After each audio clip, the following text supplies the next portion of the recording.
Jupiter's Luminous station is a resonance field woven into the planet's vast magnetosphere. It is not a city nor a base, but a living zone of peace, where galactic councils gather. In this space, even species with long-standing tensions are able to meet in harmony.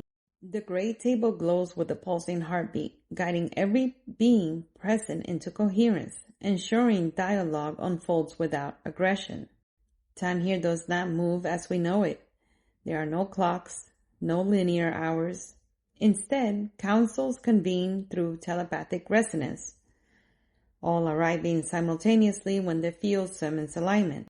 The matters prioritized often involve balancing star systems, nudging evolutionary pathways, and ensuring planetary stewardship. It is a place where the greater weave of cosmic balance is tuned. Looking glass technologies also ripple through these councils. They are tools that reveal future probabilities, glimpses into what might unfold. Used with care, they help discern which paths nourish the whole. Sometimes humans trained for service join in this work, watching timelines 50 years ahead. Their lives are quiet, semi-isolated, devoted to holding balance. When it comes to looking glass technology, the ability to glimpse future probabilities, what can be shared with humanity to help them open to the reality of such a program? Are there ways to offer proof, or at least pathways of understanding, so that minds can begin to receive it? Looking glass technology is less about convincing the doubting mind and more about offering resonance to the open heart. Its proof is not in documents or devices displayed, but in the way time folds for you. Deja vu, prophetic dreams, intuitive knowing of what has not yet occurred. These are human echoes of the same principle. Those trained in looking glass programs learn to stabilize this field with machinery that magnifies perception. But the core truth is that probability pathways already shimmer around us. Imagine a prism refracting light. The technology does not invent the future. It only reveals the spectrum of possibilities. For humanity to open up to it, the invitation is to notice your own glimpses. The times you knew something before it unfolded, or felt timelines shifting like wind in your chest. These are looking glass moments.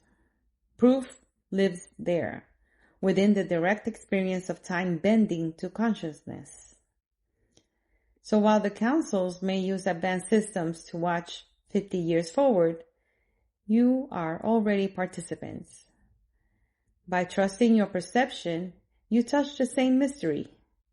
And this recognition is what prepares the collective to one day receive these truths openly.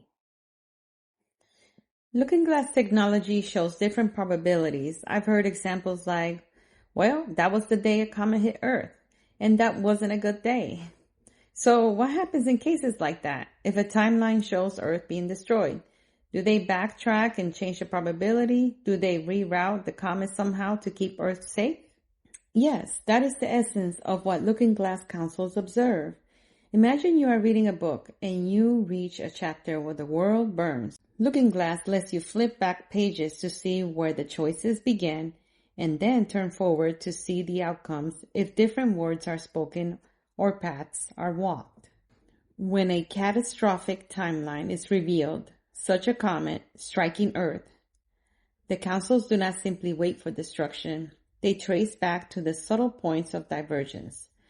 A telescope technician's discovery, a diplomatic decision on resource sharing, or the stirring of cooperation between nations that normally would not align. By nudging those threads, they reroute the flow of events so the destructive probability dissolves. Sometimes the adjustment is physical. Yes, technology exists to deflect or fragment incoming bodies, but more often it is energetic and cooperative. The probability of discovery is heightened, the impulse to act is reinforced, and humanity chooses the safer path. From the outside, it looks like pure chance. What luck we have spotted the comet in time. But behind the veil, it is alignment work. So the comet still exists, the destructive path still shimmers in possibility, but it becomes less and less likely.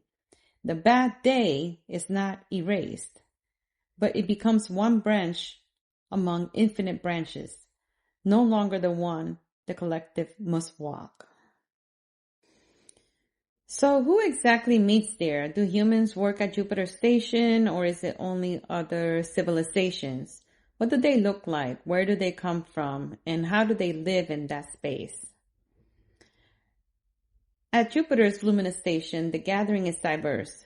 It is neither solely alien nor solely human.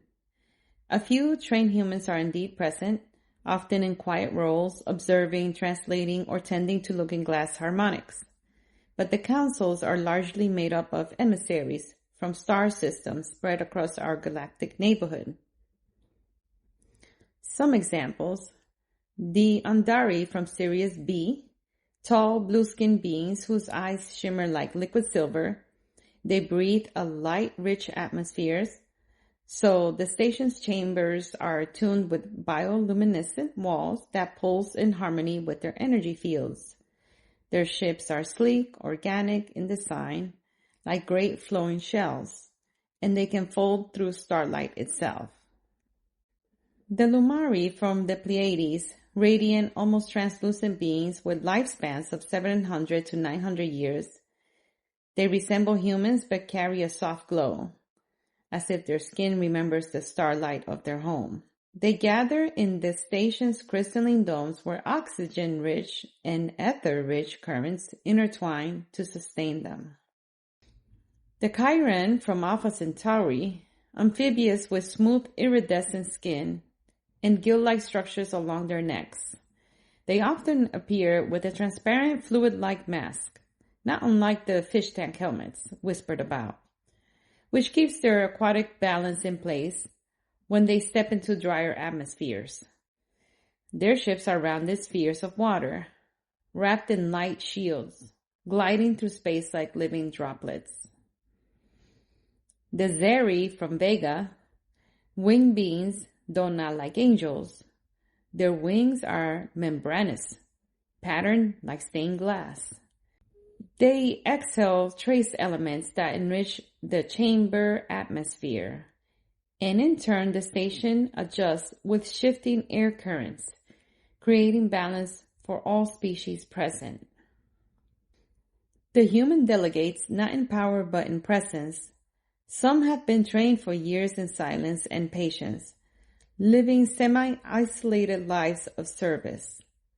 They monitor timelines, hold records, and represent Earth in subtle but important ways, especially as guardians of planetary intent. The station itself is not mechanical in the way humans build. It's alive. Its walls hum like a heartbeat. The gray central table glowing with pulses of soft light. Each rhythm resonates with the agreements being shaped. Time here is non-linear. Councils may meet for what feels like hours to one species, but moments or weeks to another.